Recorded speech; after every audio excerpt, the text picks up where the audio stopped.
Good evening, everyone, and here's a very warm welcome to the third reading, book reading and author chat for Books in the Time of Chaos. A very tiny group, and I will take this opportunity to quickly tell you what it is all about. We aim at being an inclusive, intersectional space where we read books across all genres for expansion of ideas.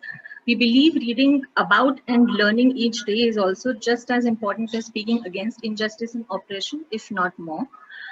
We are a pro-Dalit, pro-LGBTQ+, pro-choice space. We fiercely believe that personal is political, and the literature and art of a society and the society we live in will always be in a symbiotic relationship, and hence analyzing and critiquing all sorts of art forms, all perspectives, a very powerful way to build a just society.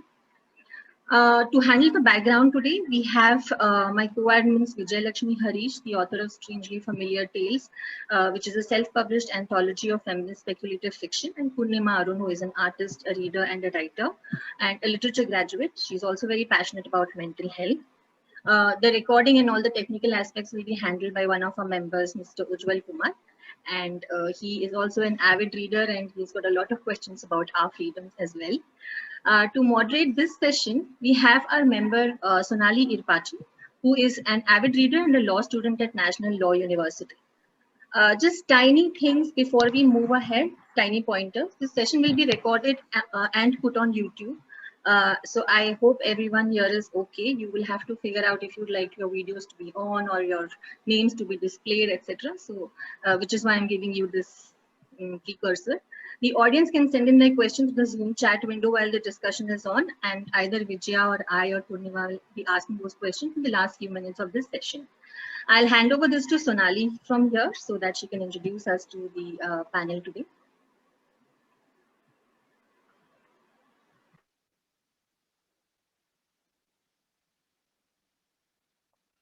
Hello. Am I audible? Hello. Hi. Hello. Yes, you're audible. I'm so sorry if anything happens. I'm doing this for the first time, so I'm really sorry. But a very good evening to one and all. Uh, today we have with us, sorry, Snigdha Poonam ma'am, who is an independent journalist and the author of Dreamers: How Young Indians Are Changing the World.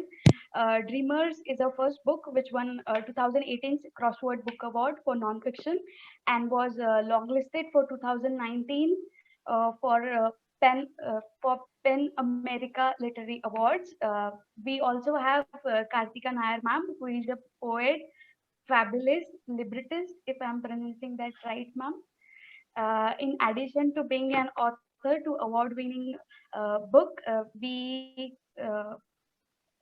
she has scripted and co-scripted performances that have been staged across the world, and also is a dance enabler. So about a little something about the book. Our Freedoms, essays and short stories from India's best writers is edited by Nilanjana Roy, who could not be with us. The book has pieces from all the best contemporary writers such as Roshan Ali, Rana Ayub, Amitabh Bakshi, Gautam Bhatia, Anil Chaudhary, Priyanka Dubey, Yashika Dutt, Salil Tripathi, sir, who is also with us today, Annie Zadi, and many more. Uh, this is just a short experience of what I felt reading the book. This was one of the very few books which I completed this year, apart from my syllabus book. And the topics which this book covered, like the caste, class, gender, sexuality, religion, politics, identity, revolution, women's part in revolution, the Shaheen Bagh movement, and all the such topics which many writers wrote in the book were very close to my heart. I belong to the Gond tribe of Maharashtra, and there was a recurring theme of indigenous identity, tribal lifestyle, and most importantly, the interrelated environmental issues, as Karthika Man's poem is also covers that. All the topics and all the essays were very touching, and it felt nice to see. It felt nice to see be represented. Is what I'm going to say, and so I think I did well. So can we move to the questions? Anu, Sridhar? Of course, and you did really very well. Thank you. My first question to you is like, this question is for all of the panelists, ma'am. Just tell us something about the beginning and collaboration for the book, like how it happened and how you got to be a part of this book. Just a little something about that. Hello. Yeah, sure. You I go mean, first. all right. Thank you. Thank you, Sonali. I just got an email from Nilanjana, and that's how my contribution began. I'm sure it was the same for many of us. She said the theme was freedom, and that's all I knew. And at that time, that was early last year, I was trying a way to write about my reporting on the Delhi riots of March 2020, and it sounds really strange to say that, but I had written about so many. I'd covered so many riots by then in so many parts of the country that I was a little bored of doing that as a journalist, and I was wondering how how best to do this a little differently for myself. When I say that I was bored, I mean just that so many themes in these riots were so common to me from having covered so many. There's of course like a Hindu side and a Muslim side, and there is political provocation, sometimes even active management. There's this whole like mob madness. There is I mean there's this just unending aftermath. And so, I mean, and because I didn't have to write a news article, Nilanjana gave me the opportunity to sit back and think about how I wanted to do this. I put aside, my reporting and started to look for more stories. And I came across the story of this woman whose beauty parlor was looted in the riots, and it really moved me for reasons that I'll explain later. But it was interesting to me initially because, I mean, it's a story because I mean, mobs represent the I mean, the action like sort of represents the agenda of a majoritarian state. And what does a majoritarian state fear the most, or amongst those things? And it is women from the minority community who will not toe the line, or who'll step out of the line, so to say. And this was a woman or women like her were clearly doing that. And if you remember the background to the riots, we've had huge demonstrations, female-led, for the first time against the government's citizenship law. And women were all over the place, most visibly at Shaheen Bagh. And if you remember how angry the government and the establishment was against women being at the forefront, and Muslim women, and Muslim women of a kind that they couldn't process. These were educated women. These were really well-spoken women, politically, constitutionally aware. And so when the riots broke out, something really interesting happened, in that a lot of women's establishments were targeted. And so I saw a link between those things. I mean, riots are as much of an economic violence as they're political, and that's why markets are always targeted. But if you really see the destruction of these markets, as I have, it's not that every shop is targeted randomly. Some shops are really bear the brunt, and some are looted, some are burned, some are looted and burnt, and there's a reason for those. And so this woman's story spoke to me, and I met her afterwards, and I I followed her journey over the next 6, 7, or 8, 9 months as she tried to rebuild her parlor from the ashes. So so that's how my contribution began. Thank you. Thank you, Snigdha ma'am. Same question goes to Karthika ma'am as well. How this journey started? Thank you, Sonali. Actually, both the poems that I've written existed before Nilanjana reached out to me to, to be a part of our freedoms. The Hasdeo Arand poem was in response to a commission from a children's publisher who still is collecting stories of the earth for children of a particular age group with something. So it's always a diptych, one positive story and something that is like an alarm bell or a testimony of destruction, so that they get to see both sides. So and that also informed the way it's written. One of you had mentioned that in one of the emails. It's written in rhyming couplets, and as you had noticed, it's visual. So there are several names in the backdrop which are in grayscale, and actually each of those names are of reserved forests whose rights have been impinged on. These are all reserved forests, the ones that form the backdrop to the poem, who've had mines built on them or being despoiled for industrial purposes. So whose constitutional rights, not just the forests themselves, but obviously the communities, the species that, the plant and animal species that live on those forests, they have all been violated in one way or the other in independent India. And that's in itself a contravention of the Constitution.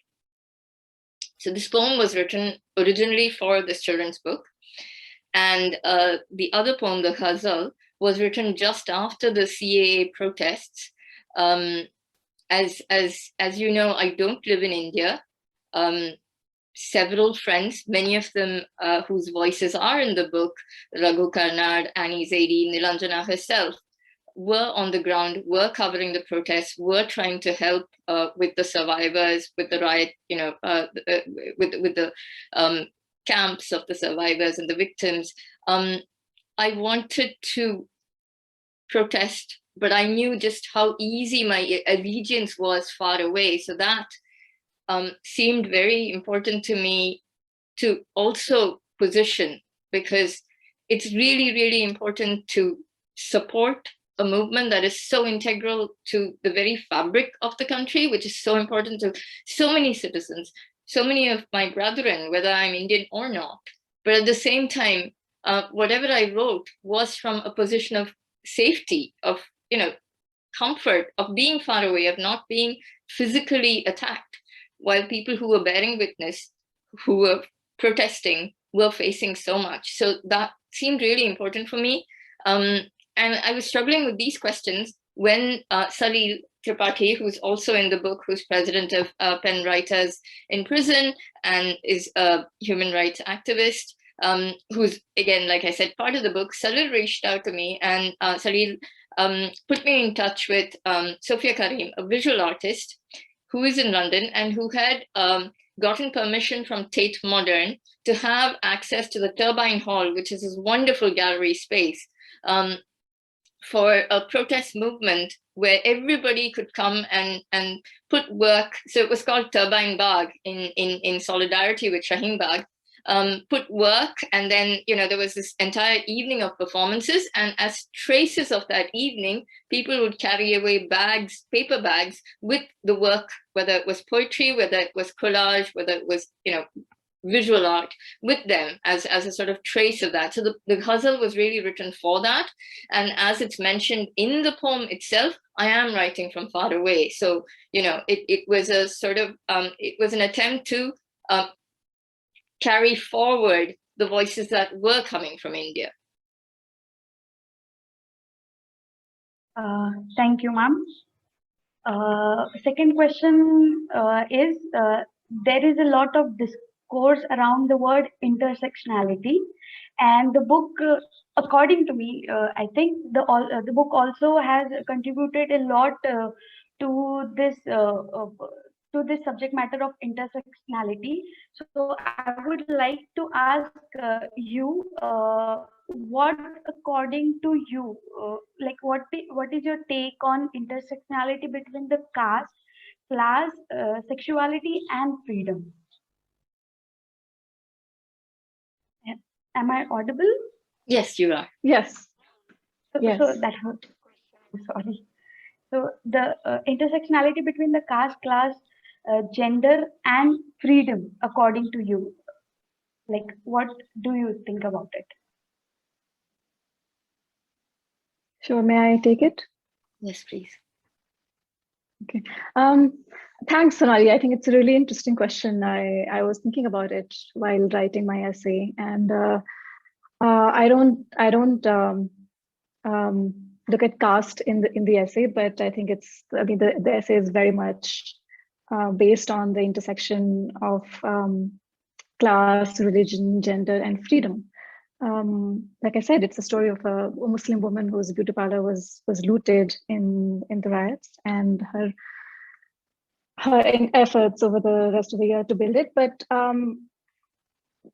I I was trying to take this very odd lens for freedom, which is beauty, and I don't think that I've ever done this before. But the more I spoke to her, the more it appeared to me that I really hadn't think of beauty so much as, you know, as a way to pursue or to feel freedom. And if you were in the trade of running a beauty parlor, you would know, as she did. And she had a very, marked. Her beauty parlor had a presence in the locality, and it stood for a lot of things for the women in the locality. For her own, of course. I mean, you know, to be beautiful is very, very important in a way that was not frivolous at all. So she would keep talking about it. In fact, one of the things that she kept talking about after the riots was, you know, just how she didn't feel beautiful. She didn't feel like putting on makeup or being or dressing or looking nice, because like the whole point was gone. For the women who came to her parlor, of course, the majority of her clients were women. They were earning, they were working women. A lot of them were working outside their homes, and they were first generation to do that. So for them, they were putting a large part of their disposable income into the beauty parlor. So that was, you know, a financial freedom that they expressed and enjoyed through, going to the beauty parlor. So there was the second kind of freedom going on, and then there was also a third kind of very important freedom, which was for women to just escape their homes and sit and chat and gossip and get a blow dry or a pedicure, and then that freedom was also lost. So when the beauty parlor was lost, all of these freedoms were gone. Nusrat's ability to earn, these women's ability to express their financial freedom, and for these housewives to just come and be free from their household. So I think that it was like a lens that I experimented with for the first time, looking at freedom, and I'm thankful I did that.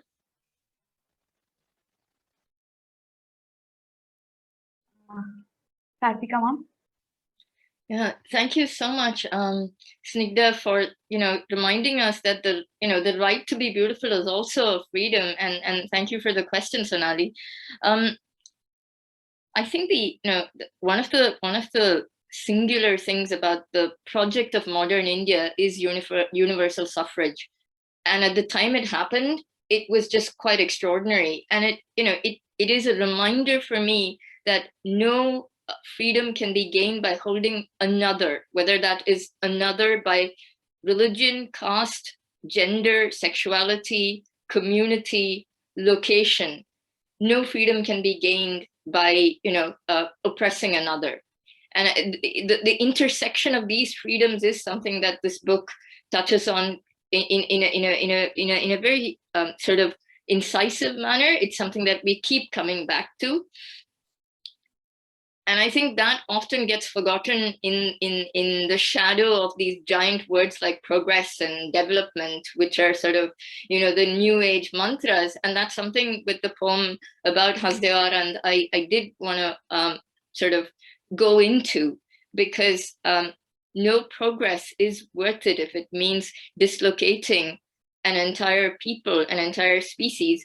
And I mean, to sort of paraphrase on certain foundational beliefs of religions, which is funny because I'm an atheist, but these are things that I think it's worth perhaps thinking of in our quest for progress and development and our own individual freedoms, is that if we cannot preserve or regenerate a single tree, we have absolutely no right to take that away in the name of some sort of industrial progress. And I know that sounds simplistic, and I know that there are no easy solutions, but that's really important. And just as much, like very often in the coverage around what's happening in Hasdevar, is the promise of industrialization and jobs to the communities that are living there, a lot of whom are Gonds, as you'd know. My point is, freedom is also the freedom to choose what kind of life you want.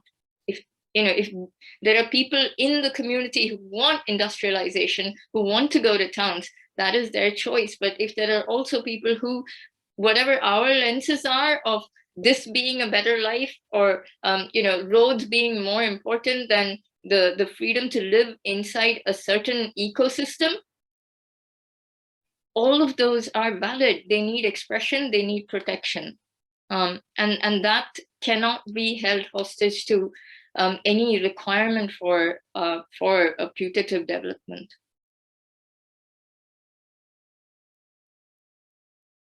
I completely agree with you. My next question is to Snigdha ma'am. I think your answers and my questions are in very weird kind of sync. So I was just going to ask that I really, like to think myself as some kind of makeup and fashion enthusiast, and reading about her parlor getting so destroyed, all the brands you mentioned, all the cosmetics, all the applicators getting destroyed was really painful to read, because I know how it feels to expensive makeup and everything to get destroyed. So my question is, how what attracted you to her story? Because there is a word mentioned again and again, that dabang attitude. She says that मैं dabang बन के रहती हूँ ना, इसलिए they do this to me.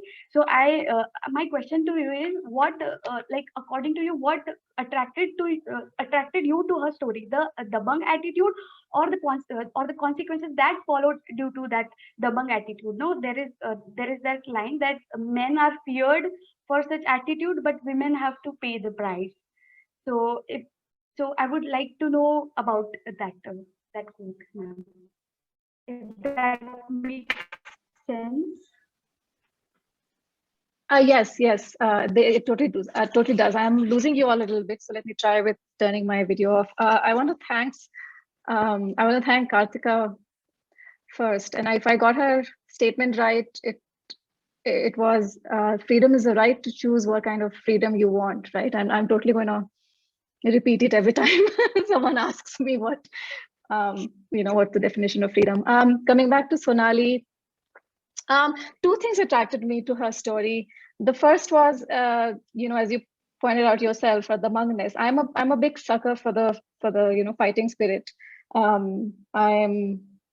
I've written so many profiles of so many people who find themselves in a complete rock bottom and then just fight their way back or up, or whatever it is. And Noor was one of those people. She was fighting all the time. She was fighting at her home with her joint family, which is a very conservative Muslim family, and hers is a love marriage. So she must, she has to fight that in her at her home all the time.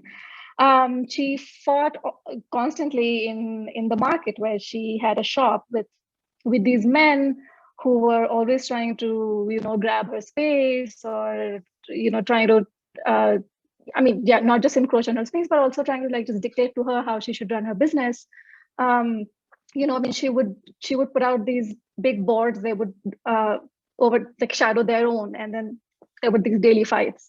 I mean, she was someone who would fight with the political party if she campaigned for them, and then they didn't come asking them, up, how they were doing, if they needed it. So that really attracted me to her. The other thing that attracted me, and I didn't mention it in the essay, was that uh, I think this, I mean, women setting up beauty parlor is a story that hasn't been told in India. And I mainly study aspiration, especially amongst young men and women. And I find that for the men, they can aspire to anything, whether or not they can, they have the means to pursue those aspirations. But for women, even in their aspirations, there are limited things that they are um, encouraged to aspire to. And one of the things is to set up or to work at a beauty parlor. It's supposed to be like a safe aspiration. You can set it up at home. You will, even if you go out and work at a beauty parlor, you'll work amongst women. So many things. I mean, you can imagine. You must have noticed this yourself. So it's like a safe thing, but it also means that it has given so many people the opportunity to work, which itself is a freedom that I can't stress enough the importance of in their lives. For my own mother, when when all of us were out of school and like mostly out of her way, she had always wanted to work but never found the time. I mean, wanted to do paid work but never find the time. And when she finally had the time, the first thing she did was to learn beauty parlor work, and then she opened she turned one of the rooms into a parlor for the women in our housing society. It didn't go very far, but I had seen. I grew up in small towns, villages sometimes, and I had seen what what beauty parlor meant to women as a thing to take up for work. So this destruction of this beauty parlor really spoke to me personally. But also it was a positive story. I saw her determination and her just like her faith in the face of everything to to build it up from scratch, to buy every single bottle of wax or hair color or nail polish that she had lost. And I think that was a really thrilling story to report, how a beauty parlor gets built up again. Thank you.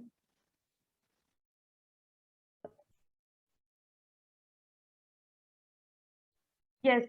Story was like that was the first story I read in the book, and it was completely like amazing. The last line that hello,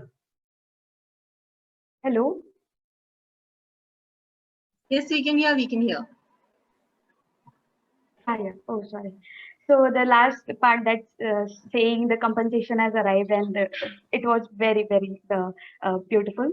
My second question to Karthika ma'am is, I cannot see her. I'm here. Oh yes. So, ma'am, I would like to ask that you have written two poems in the book, and both of them are very different in the form. The poem of Hasdev Arand is like very visual, and as you earlier explained, with the names of the reserve parks in the background. And I'm going to be very honest, and I did not know what librettist means before reading your work, and then I googled it, and then like when I again read the poem, it actually felt like a very piece of some very elaborate opera, whereas your second the poem, it has more of that recital power and very that emphasizing and speaking loud kind of. So what would you like to tell about these two poems, whatever? Thank you, Sonali, for that question. Yeah, they were both, like I said, informed by the context in which they were written, and by that I mean the purpose for which they were sort of being conceptualized. Hasdeo Arand, as I mentioned earlier, was written for a children's book, so I knew the page was stage, if that makes sense. It was going to be an illustrated book, but I also wanted it to carry its own landscape, its own stage. That's why. So actually, they're not that different in the sense that both are constructed as couplets, but the ghazal, obviously, the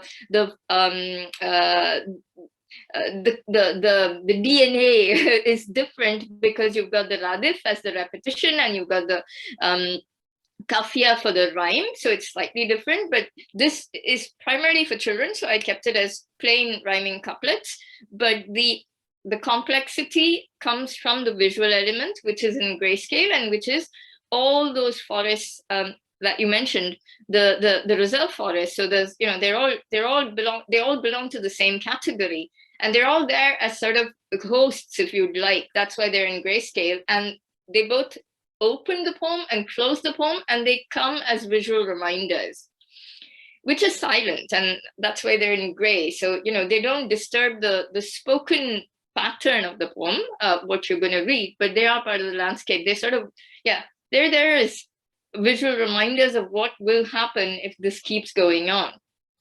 The ghazal inscribes itself in a very old tradition of protest, of resistance, and while the ghazal we tend to think of as a very romantic sort of form, it also has a history of activism. And I was sort of signing myself on as one more person in this multi-generational sort of tradition of resistance poems, where dissent is the radif dissent is really what comes off dissent, which keeps going on as off dissent till the end, where it becomes for dissent, and the kafia is on the rhyme of un, season, nation, tradition, and so on.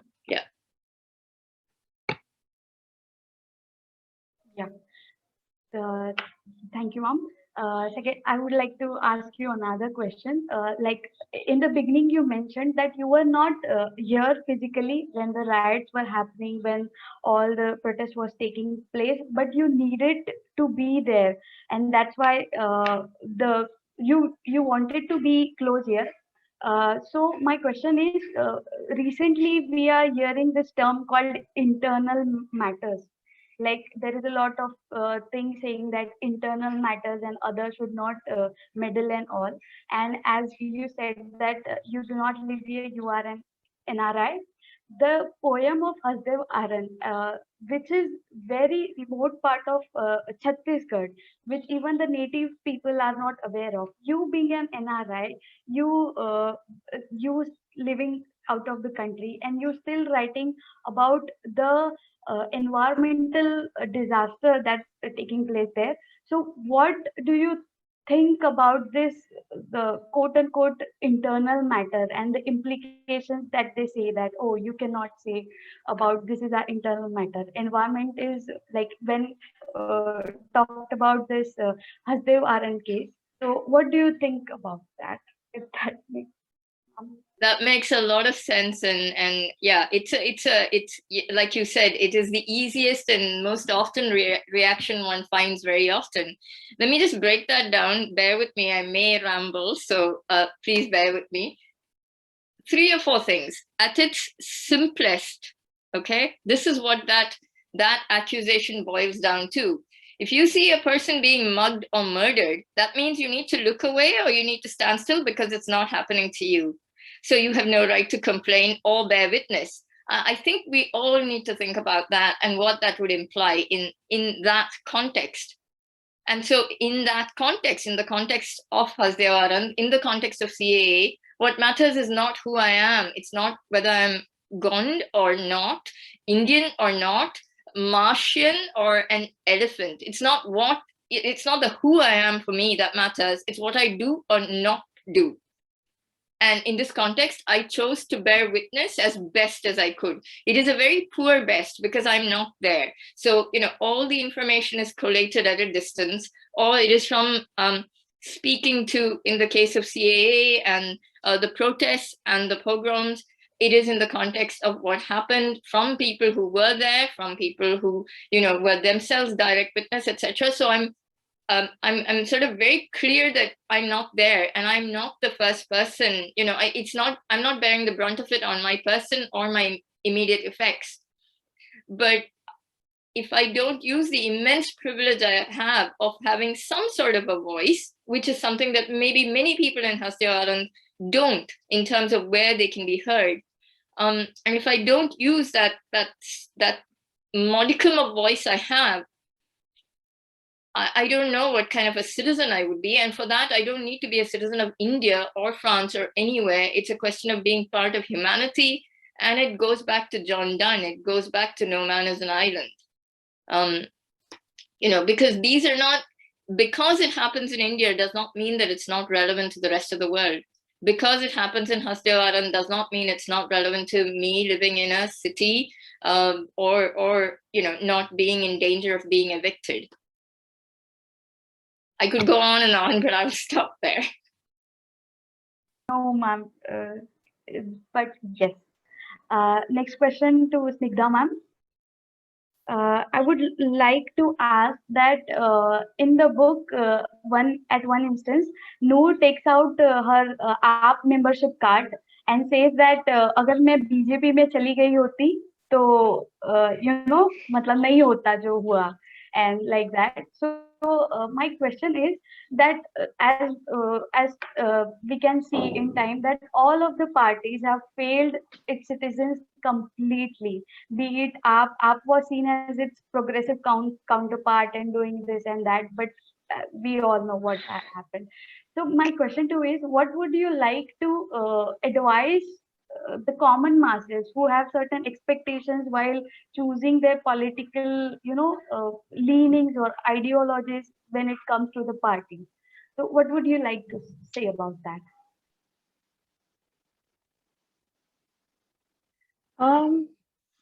Thanks. I don't think I can advise the common masses. I think that common masses are much more clear-eyed about their own political interests as far as parties are concerned. And it is this, for the minorities, if you read political news in India, you'll keep hearing this bizarre term, appeasement. What does this actually mean? When a party is supposed to be appeasing the minorities, whether, let's say, since we're talking about that, it is not. I mean, if you look at like data in terms of welfare, there's no party that is supposed to be appeasing the minorities is putting in any investment in the welfare of the so-called minorities. What they are doing and what the minorities understand that they are doing by voting these parties is in exchange of their votes, seeking some kind of political protection against persecution. And a lot of times in India, it comes to barely that you vote for a party and it'll protect you from persecution when the time comes. But I'm sorry to say that I don't think even that contract is kept up most of the time, which is, if you just think of the Delhi riots example, why did the riots happen? It is because election results had just come out and AAP had won. So, to put it very simply, it looked like the BJP wanted to punish the Muslims for having voted for the Aam Aadmi Party. But for the Muslims, majority of people in Noor's locality, for example, who voted for the Aam Aadmi Party, what did they get? They did not get the political protection that they had expected from Aam Aadmi Party. Forget any special treatment or appeasement. So I mean, what they got is a bloody riot in which hundreds, thousands lost their homes and their livelihoods. So I don't. Yeah, I think your question is right. I don't think, yes, every political party has failed in India in terms of protecting its quote unquote constituency. Yes. This is last question to both of you before we take the audience question. So Snigdha ma'am, you can answer. So like the book published in January 2021, and now we are in May. So lot has happened by the time we are seeing this really, extreme failure of uh, uh, government management about, be it hospitals, be it oxygen cylinders being not provided, and anything like to a very common people, getting a bed in hospital has become such task. So I would like to put it simply as the freedom to breathe. No, the freedom to breathe has become an issue right now. So I would like to ask that since you wrote the book and everything, what, how has your definition of freedom changed, like when put in context of today's times? Sure, thanks, Sonali. I ask a lot of people that I meet in the course of my reporting about what freedom means to them long before I agreed to write this chapter for this book. And I observed that for like large sections of people in India, the discourse of freedom doesn't mean anything. These are people who are, whatever, they're middle class, they're upper caste, they live in the cities. They To them, they don't need, they don't need to really fight for any freedoms. They have every freedom that matters to them. So if you must have seen these, you must have seen conversations in which if politics comes up or some kind of like protests or movements come up, they'll say, oh yeah, it's so bad whatever is happening, but let's not spoil the evening. They don't want to go into it because it doesn't affect them, and so their freedoms are intact. What this freedoms actually only matter to vulnerable sections of people, because those are the people who are affected by policies, as Karthika has pointed out in the case of tribals and forests. So you have, if you're not a tribal, if you're not a Dalit, if you're not queer, if you're not woman, if you're not Muslim, policies don't matter to you. You're not protesting against CAA, triple talaq doesn't matter to you. Reservations don't matter to you. I could go on and on. And suddenly this happens. The second wave happens, and these are people who, the greatest freedom for them have been freedom to need the state. But now they need the state, and they realize that it can't offer them the basic rights. But the truth is that these basic rights haven't existed for the common citizens of India for a long time. It's just that they are confronted with it right now. So I see a lot of first time political anger expressed. So far I'm only studying it online, but I see it online, and it's really amusing to me.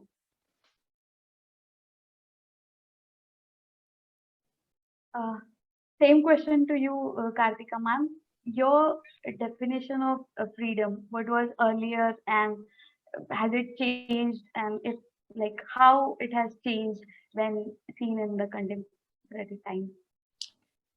See, I'll just break that down by actually picking up on something that Snigdha said, which is really relevant, all the more so for upper class, upper caste India, but valid for, I think, the entire world, which is that we're only really aware of our freedoms when they're either threatened or removed.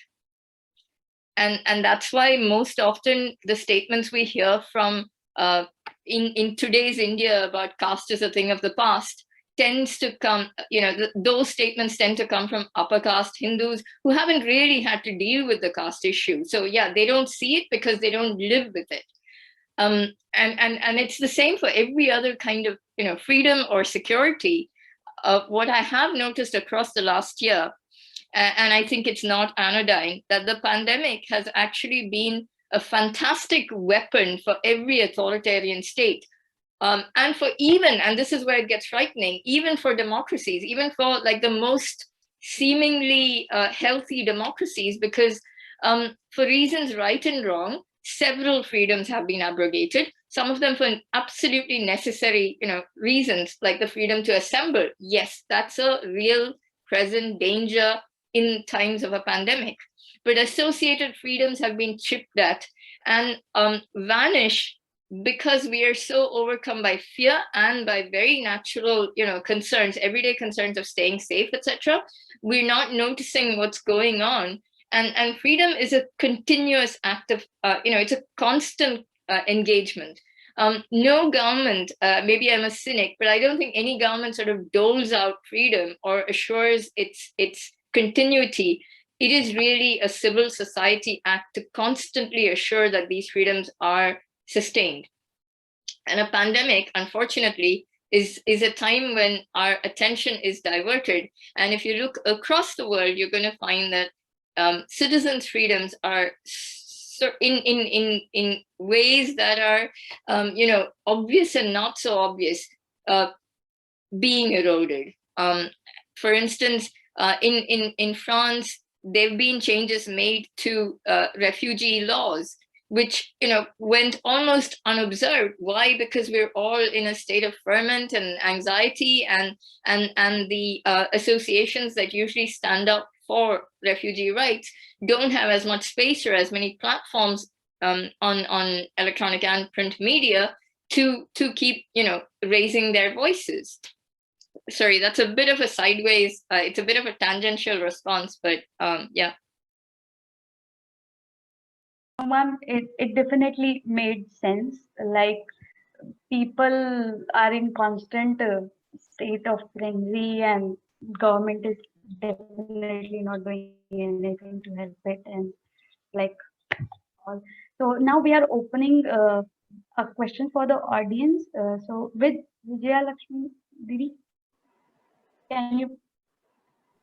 Yes. Hi, Sonali. Thank you. I'm not able. Hand over. I'll take Okay. care of it from now. Okay. So let's take the questions from the audience now. We'll call on you to unmute yourself and ask your questions. So you can ask them directly. There are also questions that I see for Salil Tripathi and also for Priyanka Dubey. So if you all could also join us, it would be great. But before we get to those questions, there is one person who wants to ask a question anonymously. I'll ask their question for them, and then we can get on to asking everybody else. So the question is, women who are constantly fighting for their rights, like Noor, and live their life in a dabang way, have to pay the price, as we have seen in Noor's story too. This attempt to silence them, the abuse, the gaslighting, the constant violence against them is never ending. How then do these women find a way to exert themselves when the violence against them is so strong? The fight is exhausting and it seems like it will never end. Where do we find the strength to continue, and how do we find ourselves in the midst of this?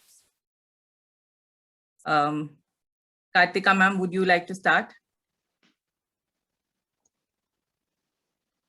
I mean, I think Snigdha would be able to respond with a very concrete example, right? Because it was asked about Noor. Right. I think the question was for all. So, I mean, everybody could give your take on it. But yes, let's start with Snigdha ma'am. Thanks, Anonymous. I don't think that there are, when I say that I am a sucker for the fighting spirit, or I've met so many women who have it, there isn't one of them that is always in that mode. So, Noor called me just last week, and she'd come very close to complete collapse in terms of everything, in financially, of course. What happened in Northeast Delhi is very painful, because if you talk about the economic damage that the working class has faced through the coronavirus lockdowns, you're talking about a set of people who had already lost everything, and then this happened. So yeah, most of these women have their ups and downs, but I think what keeps them going is just knowing that whatever they are after is always in their minds, like her beauty parlor, her work, sending her daughter to college. These are things foremost on Noor's mind, and they never lose focus of that. And I think that's what keeps them going, having their priorities right. I won't take too much time. I'm sure Karthika and Salil and Priyanka will have something to say too.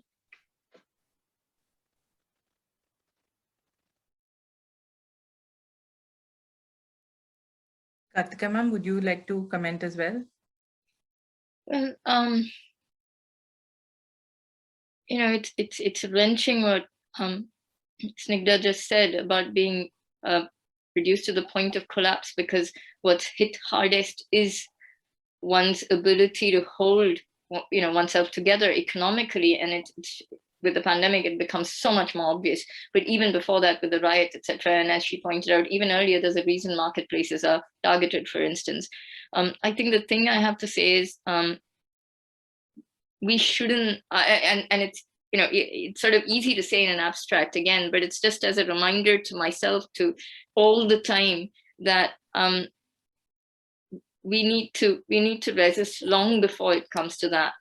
And a frequent marker, which is where I think those of us who are slightly more secure in financial ways or in terms of social capital, etc., should never take freedom of expression for granted, because it's usually a harbinger of much, much, much worse. It's only one step in a giant battle. And the other thing is, I'm a big believer in solidarities. I think there are someone commented on deep-rooted divisions. Yes, in any society, in any country, in any community, there will be divisions, because the human capacity to other is enormous, especially in times of strife or in distress. We seem to have an almost unlimited capacity for that. But at the risk of sounding terribly idealist, but it's also what I have lived, and I'm living proof of that, I think we're also capable of solidarity. I wouldn't be here if it weren't for enormous solidarities. I was a day away from being an illegal immigrant. I am here because people fought to keep me safe. And I do believe in that as well. Thank you so much. That's such a hopeful answer. Priyanka Dubey and Salil Tripathi, would you also like to comment on this question?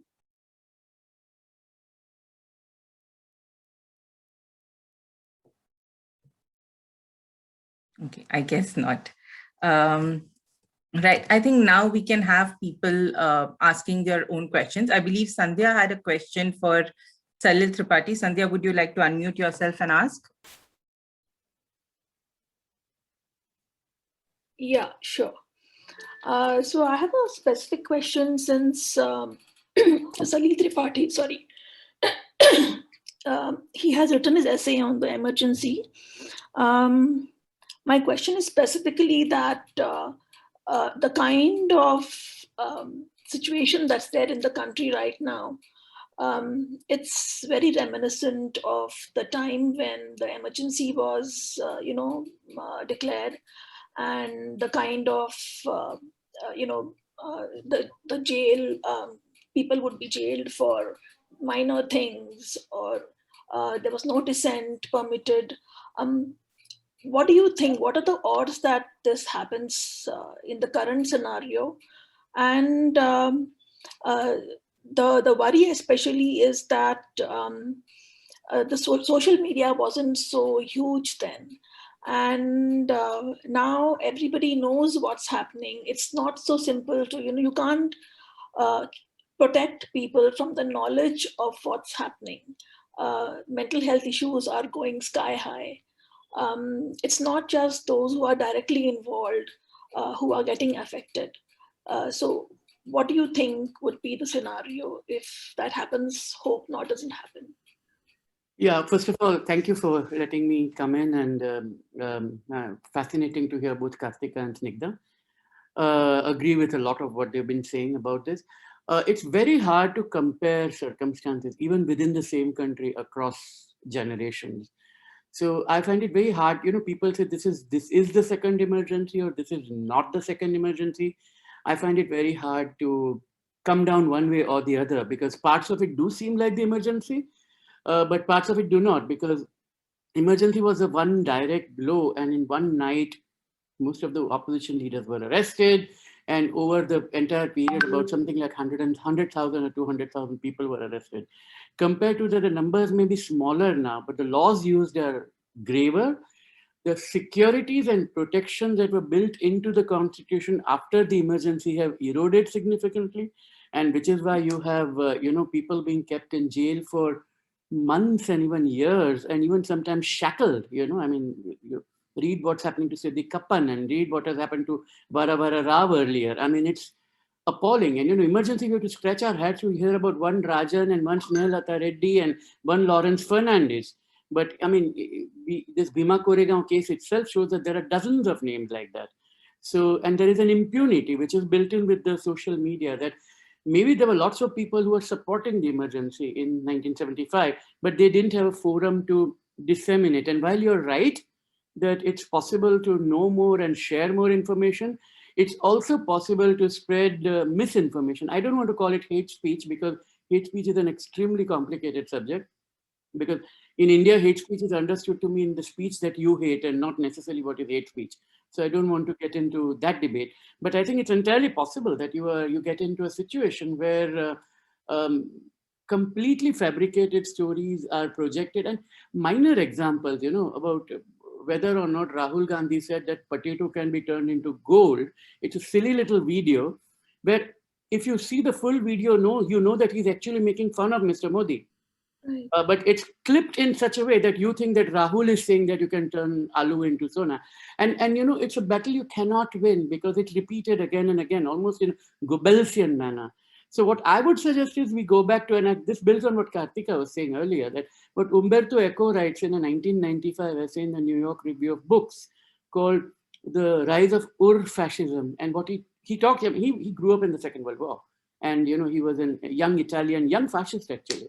And he actually writes about what he learned, what are the signs to, you know, Mahua Moitra made that statement in the parliament the other day, where she listed those steps that are, I mean, they're all derived basically from this essay by Eco. And if you look at that Eco, you will find that there are, and again, it doesn't mean that if you go from A to B to C to D to E, you will end up at Z. But if you ignore those signs, you're likely to get into a very dark space. And sadly, it is in that space now. And, you know, people are also talking about the way the pandemic is going, whether that provides an excuse to crack down further. But it may not take the same form. That's exactly Echo's point. And that's, to use a very bad pun, that's a point I would like to echo. Okay, so that's because there's more of support for the other side also. And it's not just that there is more of support, but is it because the awareness of things, again, as I was saying, is higher, and hence it's not so easy to suddenly do these things?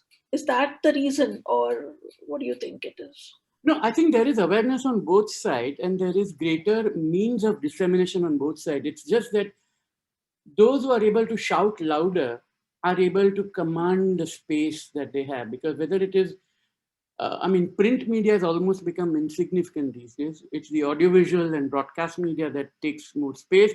And it is, I don't want to talk about social media because that's a different kettle of fish. It's not a bunch of journalists writing, a lot of people have, which is fine. I'm not complaining about that.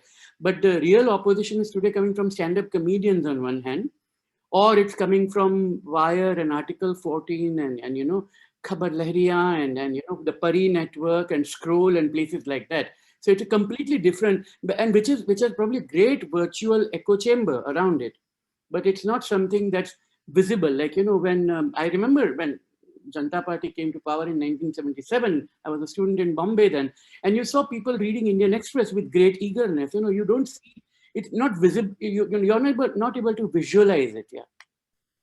That's right. That's right. Thank you. Thank you.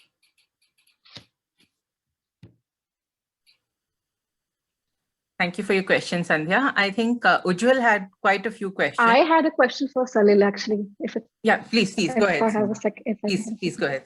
Please go ahead. So this springs from your last point about reading newspapers or print, and I keep thinking about it because, of course, you know, I know many more people who don't read newspapers, and I do those that do, but when I'm in rural areas, I see people, even in Calcutta, a lot of regional places in the south, I still see a lot of people reading the newspapers, even in the younger generation. But I mean, do you think that like in the regions where people read newspapers, there's a different kind of politics, or is a different kind of like a public culture? Yeah, so a more, more like a, yeah, I think there is I'm making a very broad generalization, and you live that story and you go to these places, and I hardly go there.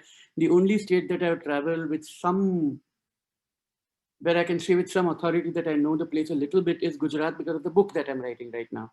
Right. And one thing I can say that, and just taking the microcosm of the example of the current pandemic, which is hardly a microcosm, it's a big story. But the way the Gujarati media is reacting, print media is reacting, and that does show, and it's completely at variance with what you might hear from the so-called echo chamber at the top. So I do agree with you that what the English media writes about and what the language press, or the terrible colonial word vernacular press, but basically we are talking about other Indian languages press is talking about. There is a difference. I do not know, however, even if they are doing all the right things, in terms of giving the right information and following the objective principles, clearly social media does not follow those principles. Clearly the broadcast industry has completely abandoned it. I mean, it's completely free for all, and it's impossible to get your word in, you're shouted out, and so on. So I simply don't know whether, even if they're doing their job right, and even if lots of people are reading it, it's sufficient to overcome this tidal wave against it. Because, this is the old Neeraj Chaudhary line that even millions are merely an exception or fraction in India. And I think there is something to that. You might have a readership of 10 million readers, but it's a country of 1 billion people. So what do you do?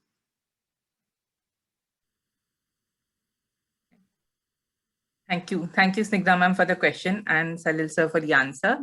Ujjwal, I believe you had quite a few questions for many of the panelists. Could you come on and ask your questions, please? Yeah, sure. So I'll start off with somewhat of a light-hearted comment and like a related question to it. So in Amitabh Bakchi's essay, there's a sentence: "These people will make pants out of a nation's secular fabric."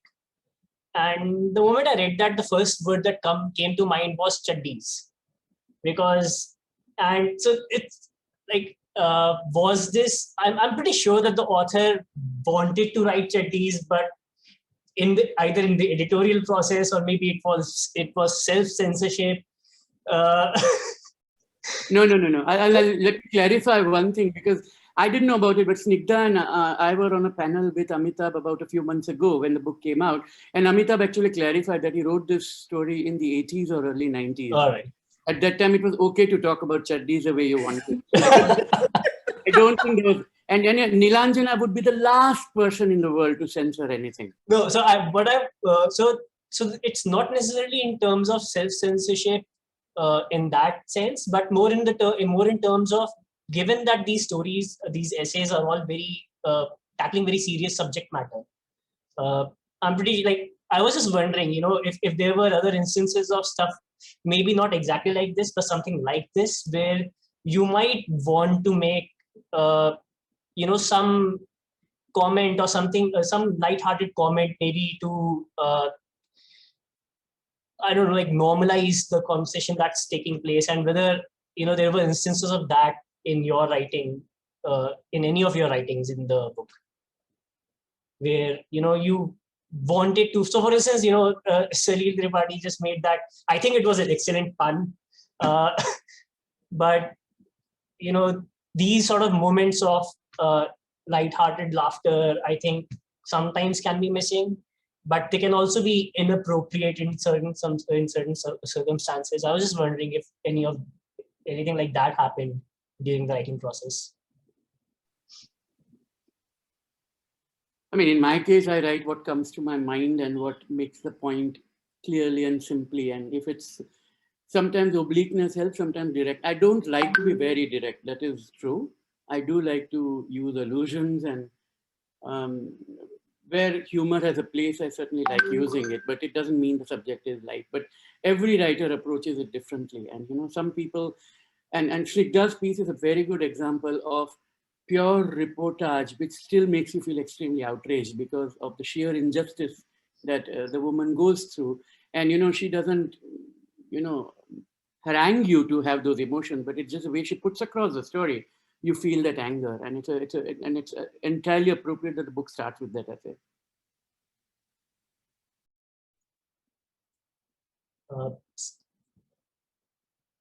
Yes, Snigdha ma'am, Karthika.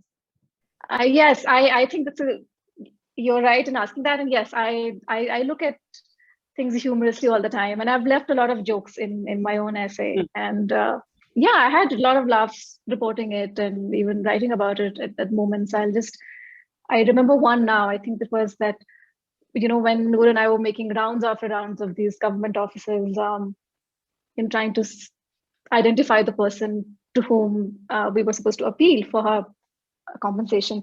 It's a government office, right? You can imagine like the huge structure, so many rooms to go in. As I say in the essay, I mean, for a normal person to make one round of a government office is nerve-wracking. And like imagine a government office in which everyone's wearing a mask, and then you're just like keep getting shuttled from one room to another. And I write about how there should be a word for when you reach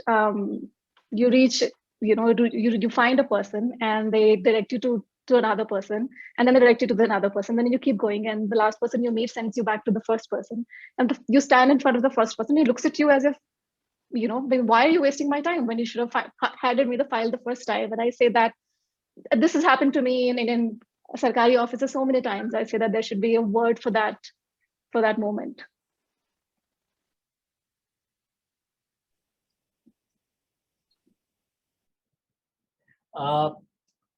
And Karthika, did you have any such instances? I'm guessing no, both of your poems are quite on the serious side. Well, if you mean, was there any self-censorship? There obviously wasn't, and nor was there any by Nilanjana or any of my publishers for that matter. Until the Lions has gotten me into a certain amount of trouble, but that's okay. I mean, it's part of it's part of the Schmierblick, as we call it in French. I don't know if there's an exact term in English, but yeah, it's on par for the course. Voila. But I've done exactly what I wanted to. I think where I play with the most in terms of, I guess, irreverence would be the Shunaka and the Satyavati voices. Shunaka certainly, and Satyavati quite a lot as well. But yeah, it's not specific to the anthology. It is to one of my earlier books called Until the Lions. Right. So this section is from Annie Zaidie's essay. There's a statement on Bhojpuri, where Bhojpuri is considered a dialect of Hindi, even though it sounds very different. Where she may as well have been talking French is the phrase used. What are your takes on the politicization of Hindi and the resulting sort of Hindi chauvinism of the last several decades? Is it something that's bringing people together? And at what cost is it doing that? Is it taking away freedoms? Like, is it taking away the freedom of a person to really talk about their, for instance, their Bhojpuri identity as being separate from a Hindi identity, for instance?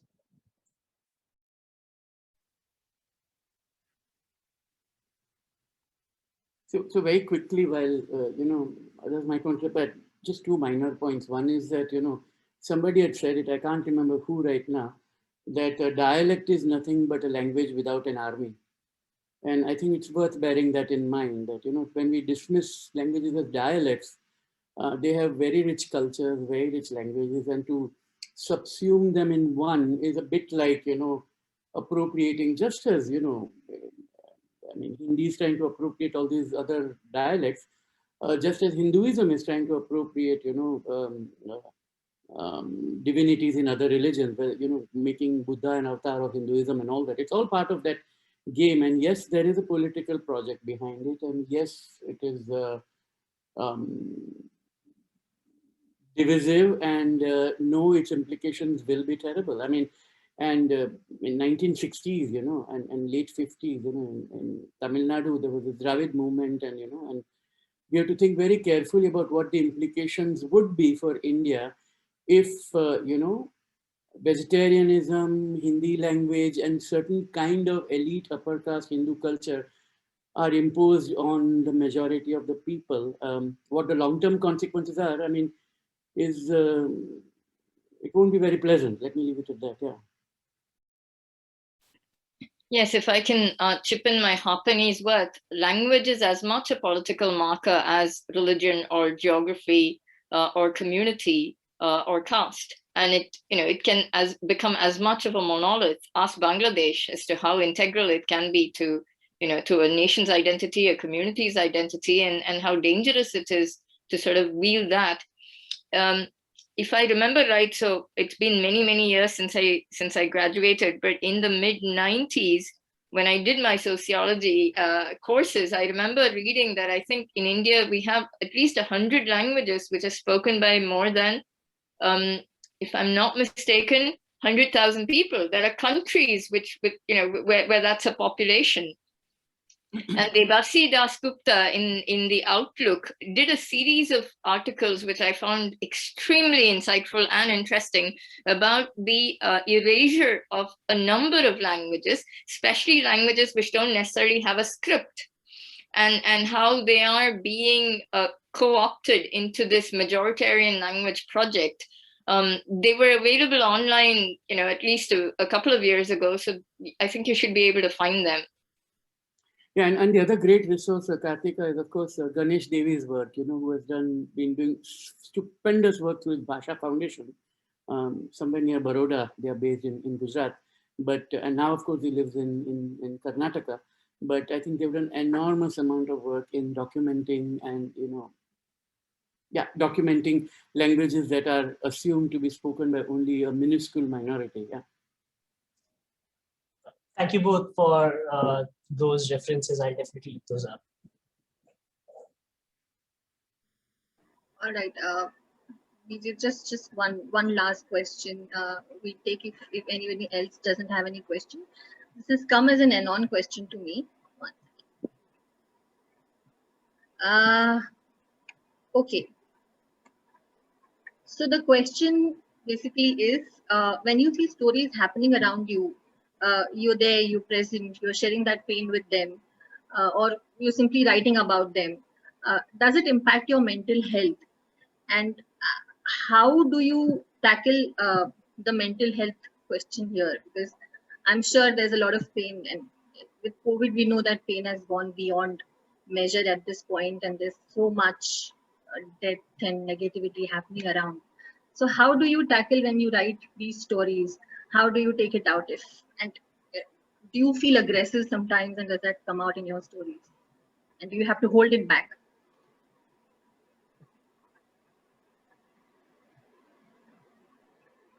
Karthika ma'am, Salil sir, Priyanka. Who wants to speak? She was the online, and it'd be lovely to hear from her, and then Karthika. Yeah.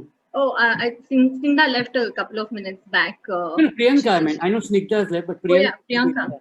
If she's there, because she hasn't, I don't think she's got to speak at all. Yeah. Yeah, Priyanka, please. I think she's having some technical issues, so yeah. That might be the problem. That might be. Yeah. So I have, the advantage of not writing in that sense. I'm not doing reportage, right? So it's not immediate. So there is, I started my adult life as a journalist, but I was not covering politics. So I did have the experience of writing to a deadline, but I had never had to report painful, traumatic situations like so many of the people in this book, and Snigdha and Priyanka and Salil have. So I would say that there is the great advantage of time, of not having to immediately write about it, and of a certain, therefore, of a certain transformation that fiction or poetry or stage work allows. It's not that one doesn't feel, obviously one does, but I'm protected in the sense of being away from a lot of the things that were written in this book, that have been written about in this book, all the things that the situations that I have written about for stage work, etc. There are other things which as an immigrant, as a disabled person, as a person of color, in a country that is getting polarized in a very anti-immigrant situation. So their experiences are very direct to what I write. But I think fiction, fable, poetry, they allow a certain space for transformation, which in itself is sometimes, very often, cathartic, because you're not bound by realism. Sometimes that does help. That helps. I mean, I'm speaking entirely for myself, of course, and the stakes are different. I mean, I think Salil, Priyanka, Snigdha, Raghu, when he writes in this book, etc., have that primary responsibility of conveying what happened, the reality, the urgency of what happened in reportage. I write a lot for children as well, so I have to navigate that space of how does the gravity of this get conveyed without becoming completely nightmarish. So it's not censorship, it's more a process of really, metamorphosis that I work around. And I think that helps me as well in terms of the mental health question that came up.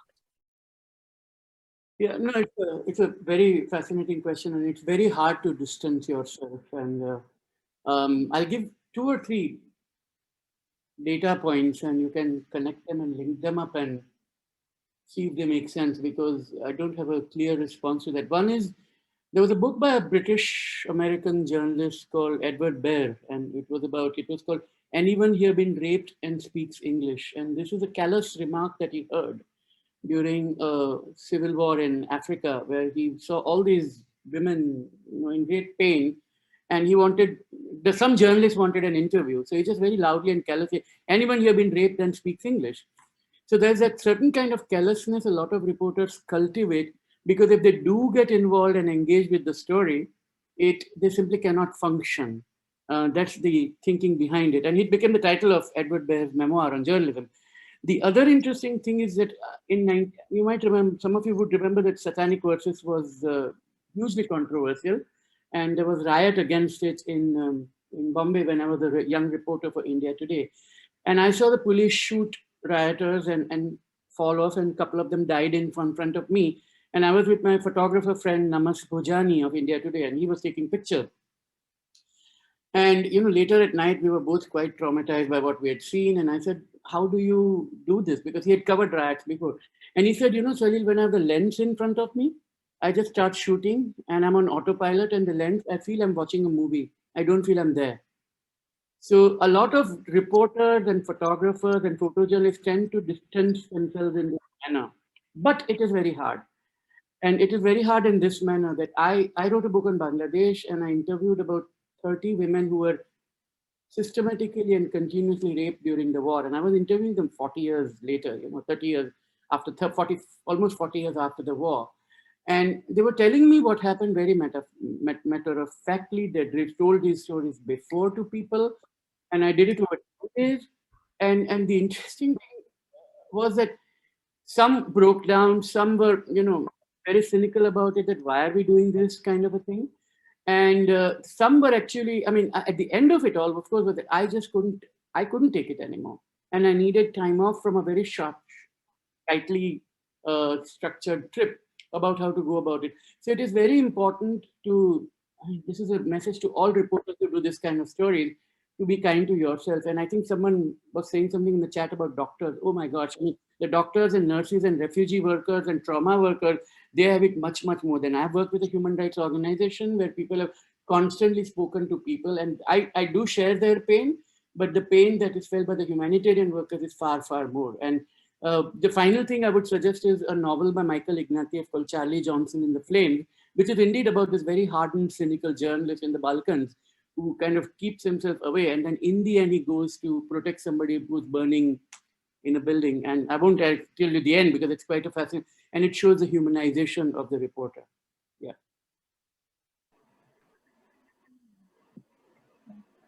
Priyanka?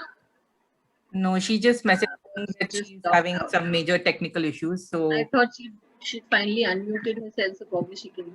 No, she's trying, but she's in some remote area and is not having good enough network to join us, unfortunately. I think we have one last question from Piyusha. She said for all the writers in the anthology. Right now we have Karthika ma'am and Salil sir with us. So this is for both of you. Piyusha, would you like to come on?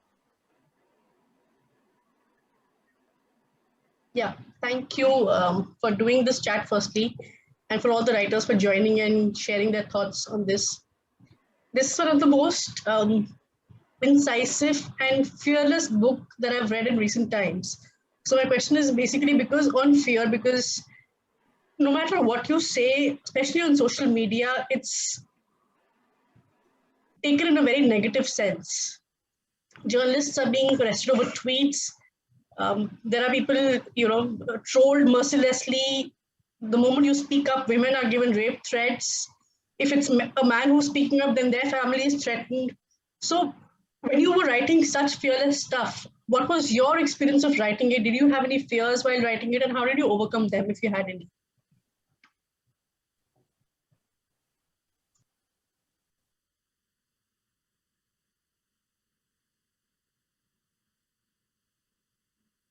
Salil, won't you go first? Okay, no, I thought you were saying something. So, I mean, I had it in a way easy in this particular piece because I was writing about the emergency, which was long ago, and in the current political scenario, being strong and critical of the emergency is supposed to be a good thing, right? Because that means you are against Congress and also that's not really a fearful thing to say. So I was very careful about writing it such that it didn't imply that I was saying that only the emergency was bad. And I hope it came across that I was using it as an allegory or a metaphor. But yes, I mean, it does come into play and you do think of your loved ones and how, so I'm not saying it is censorship of what you say, but you do weigh words more carefully. So you don't retweet, I mean, tweets are a different matter. On Twitter, you can say silly things because you hope that they'll be forgotten. They're never forgotten, but you can always bypass it. But anything that's going to, remain as an article or a book or something, you want to weigh it carefully because it's a good question to ask yourself that if this is read 10 years from now, will you look silly?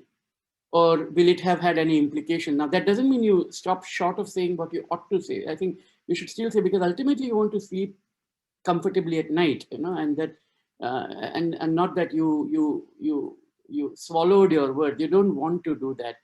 I don't think it's necessary to put medals on anybody's chest. I mean, when people do speak up, you respect and honor that and celebrate that and admire that courage, but doing it is not something to feel arrogant about. I mean, and I'm always sure that there are people who are far braver than I am, who are doing far braver things than I have been doing. There are writers in Myanmar, there are writers in Syria, there are writers who write in regional languages in India who are taking and far much more, and compared to what some of us go through. So yeah, it's, and then if I say that, fear is what stops me, then something's wrong with me.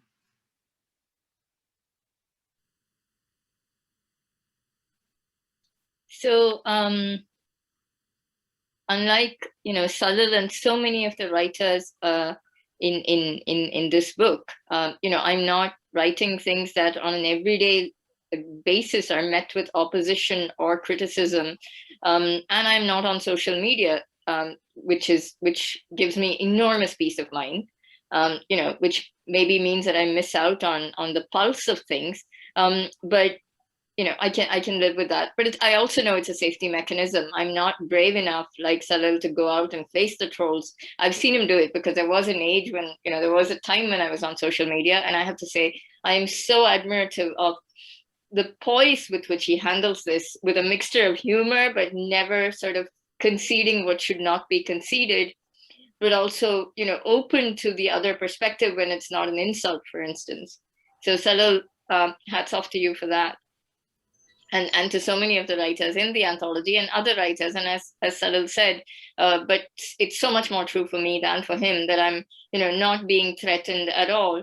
I am aware of the consequences of what I write, whether it is, trolls. Most of this has to do with Until the Lines. None of this has to do with the anthology where, two poems are not going to, which are very elusive to begin with, are not necessarily going to make any kind of an impact with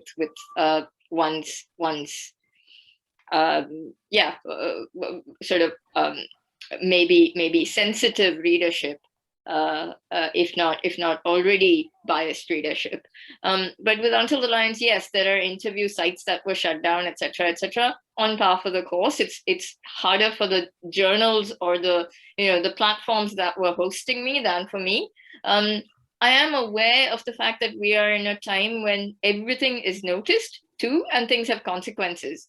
To take a very minor point, for instance, for the last 5 years, I've not received the newsletter from the Indian Embassy. I find that really interesting because for my first 15 years in France, I used to receive it every month. I used to be invited for everything that happened.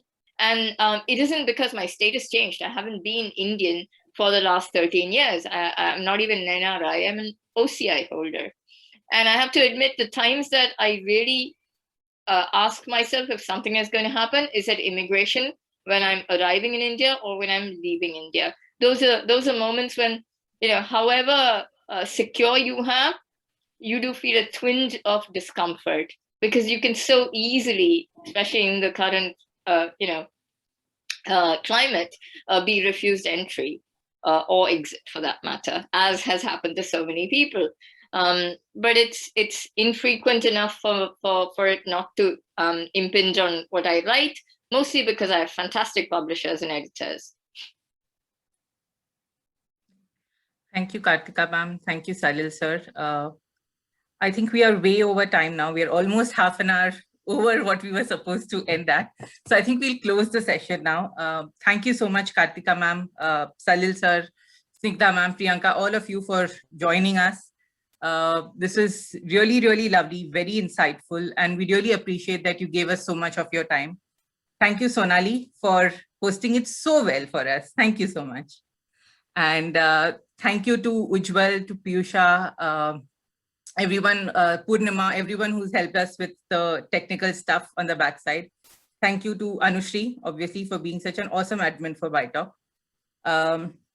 And yes, thank you to everyone who came today, who attended and who listened to this and asked us such wonderful questions. Thank you, everyone. And good evening. Take care.